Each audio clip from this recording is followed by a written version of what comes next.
বাবা কিছু খাইতে দাও বাবা। বাবা ঘরে কেউ নাই, আজকে রান্না নেই, মাফ করবেন, সামনের দিকে যান। বাবা খাওয়ান না থাকলে একটু চালই দাও বাবা। আরে বাবা ঘরে কেউ নাই গা, সামনে পাক করে যায় নিচে চালিয়ে এলাম, যান। এম দয়ালু মানুষ আমার পৃথিবীতে আছে।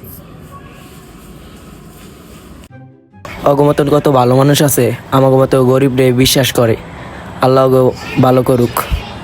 আজকে বাসায় অনেকদিন পর পেট বেড়া করা ভাত খাম।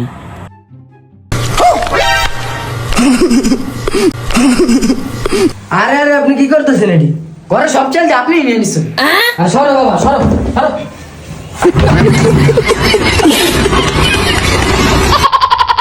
এটা ধরো বাবা। ভগবান, যা বাবার বাইরে দিয়ে